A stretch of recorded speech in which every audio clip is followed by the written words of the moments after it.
نے ہیرے کا نام سنا ہوگا، ہیرا کس کو بولتے ہیں؟ ڈائمنڈ کس کو بولتے ہیں؟ ہیرے کو ڈائمنڈ، ڈائمنڈ کو ہیرا، صحیح ہے، لیکن کیا خاص بات ہے اس کے اندر؟ کیوں اتنا مشہور ہے وہ؟ چمکتا نا، نظر چمکتا، آپ لوگ ابھی ہیرا دیکھیں؟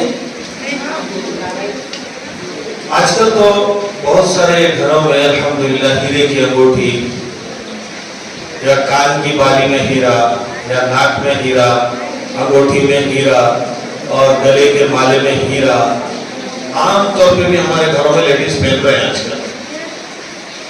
وہ ہیرے میں چھوٹے سے چھوٹا بھی اگر نگ کے جیسا چھوٹا سا ہیرا ہوتا ہے نا، آپ یہاں بیٹھے تو اتنی دور سے چمکتا ہوا نظر آتا،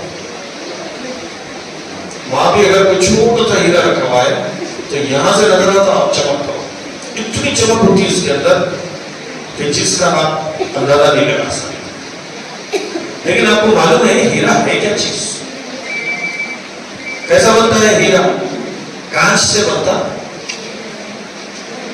سونے سے، چاندی سے، لوہے سے، پیتل، تانبا، کس سے بنتا؟ پتھر سے بنتا ہے، پتھر۔ یہ پتھر تو کوئی بڑی چیز نہیں ہے نا، آپ کو کتنے پتھر پڑیں گے پائے، لیکن یہ جو پتھر ہوتا ہے، ہر پتھر میں ہیرا بننے کی صلاحیت ہو سکتی ہے، ہر پتھر میں ہیرا بننے کی صلاحیت ہو سکتی ہے، لیکن کون سا پتھر ہیرا بنتا ہے، کون سا پتھر ہیرا نہیں بنتا ہے، وہ ہیرا بنانے والا ہی جانتا ہے۔ جس پتھر میں ہیرا بننے کی صلاحیت ہے، ہیرا بنانے والا ایک خاص کاریگر ہوتا ہے، اور وہ اس پتھر کو لے کر خاص انداز میں اس کو تراشتا ہے۔ معلوم ہے آپ کو؟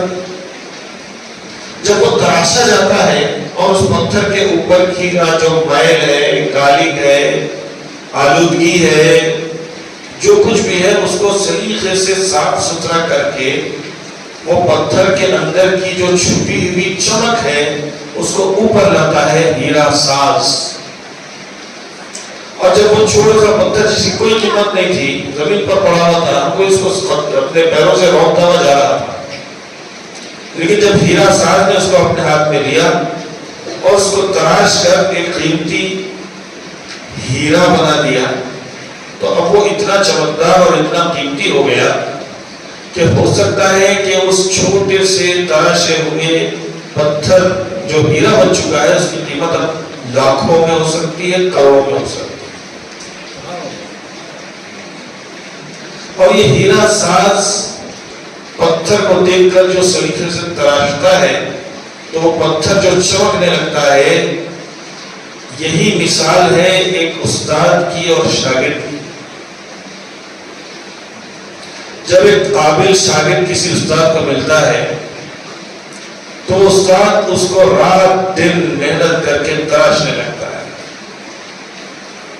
ادھر سے تھوڑا پالش کرے تو کیسا چمکتا، ادھر سے پالش کرے تو کیسا چمکتا، ادھر سے یہ کولا زیادہ چوب رہا ہے اس کو تھوڑا سا کاٹ دے تو کیسا اس کے اندر نرمی آ جاتی ہے، کتنا اس کا سرفیس اسموتھ ہو جاتا ہے، اور پھر اس کے اوپر لائٹ کی کرن چمکتی ہے تو ایک کرن کو بیسیوں کرنوں میں بنا کر وہ فضا میں پھیلاتا ہے تو اس کی چمک میں مزید اضافہ ہو جاتا ہے۔ یہ کام کون کرتا ہے؟ ہیرا بنانے والا۔ اور انسان بھی پتھر کی طرح ہے، لیکن اگر اس کو ایک اچھا استاد مل جاتا ہے تو وہ استاد اس پتھر کو ہیرا بنا دیتا ہے۔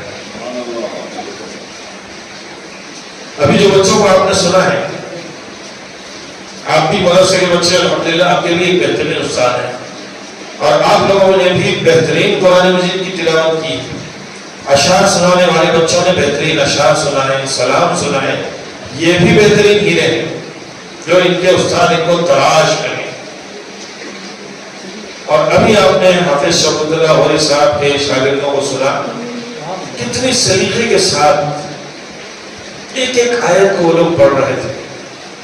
وہاں ایک بیٹھا ہوا بچہ شاید ابھی چھپ گیا کسی کے پیچھے، اس کو دیکھا میں ایسا جھوم رہا تھا کہ ایسا معلوم ہو رہا تھا کہ کوئی جادو اس کے اوپر ہو گیا ہے.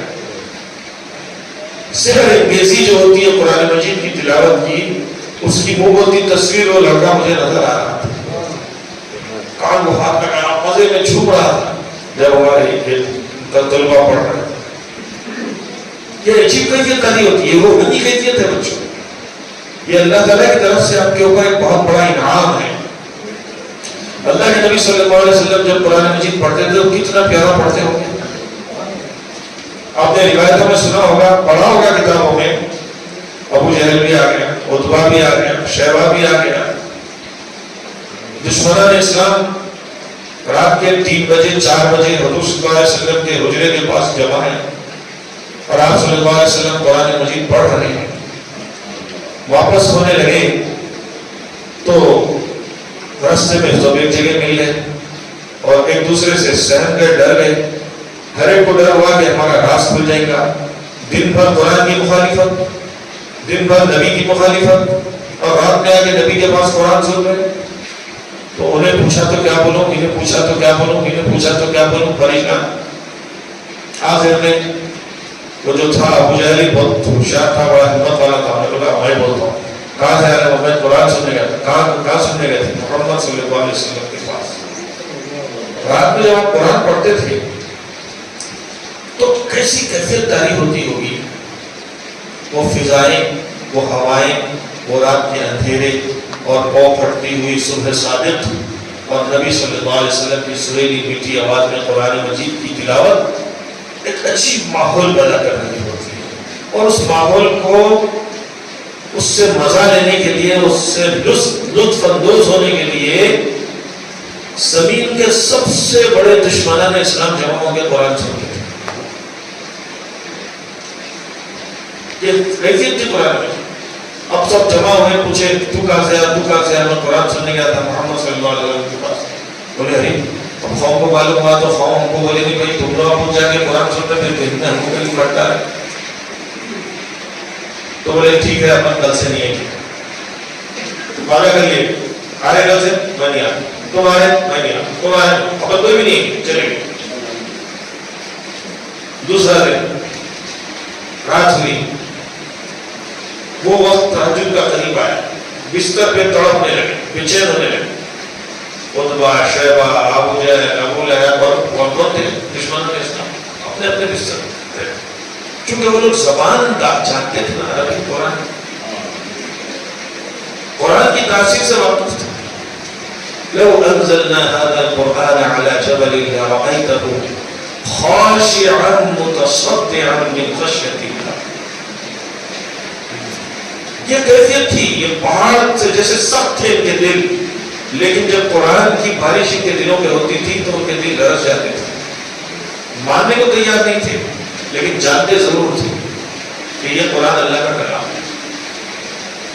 تو بہرحال بے چین ہوئے، پھر اپنے بستر سے اٹھے، پھر آئے اور پھر آ کر سننے لگے. واپسی میں پھر ملاقات ہوئی. بولے تو بھی آیا، تو بھی آیا، تو بھی آیا.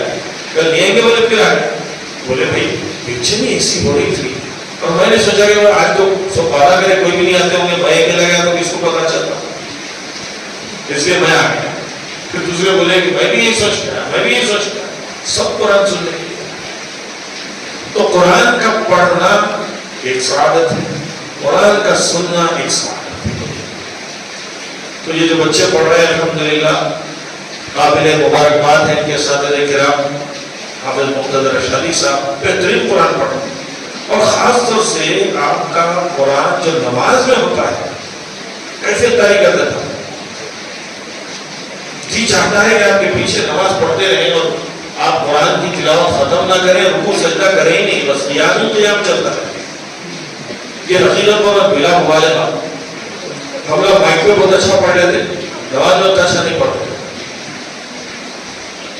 لیکن حافظ صاحب جو نماز میں پڑھتے ہیں آپ سب جانتے ہیں، آپ لوگ رات دن انہیں کے پیچھے نماز پڑھتے ہیں، کتنا لطف آتا ہے. ایک آواز میں درد ہے، ایک اٹریکشن ہے، ایک مٹھاس ہے، ایک دل کی کیفیت، دل کی گہرائی میں اترنے والی آواز ہے. تو بچوں آپ سب بھی اسی طرح قرآن مجید پڑھیے، انشاءاللہ کل آنے والے دنوں میں آپ بھی ایسے استاد بنیں گے اور قرآن کی ایسے ہی پڑھنے والے بنیں گے۔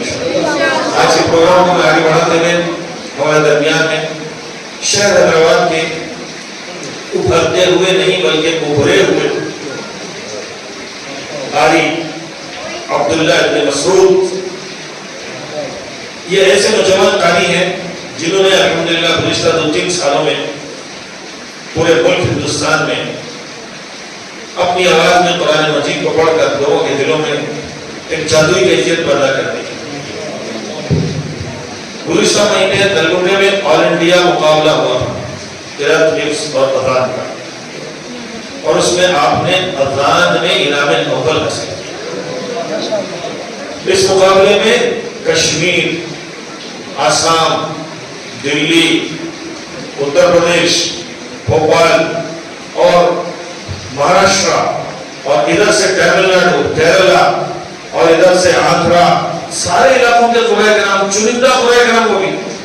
وہ مقابلے کی خصوصیت یہ تھی کہ وہاں سے پہلے شریک ہونے والے قرآن کرام کے آڈیو منگائے گئے اور ان کی تلاوت سن کے جو مقابلے میں شرکت کرنے کے قابل ہیں ان کو بلایا گیا تھا۔ منتخبہ شرکت کنندگان تھے، ان میں حافظ صاحب نے الحمدللہ انعام اول حاصل کیا ہے اور یہ شرف شہر حیدرآباد کو حاصل ہے اور آپ کے پڑوسی محلے سعید آباد کو حاصل ہے۔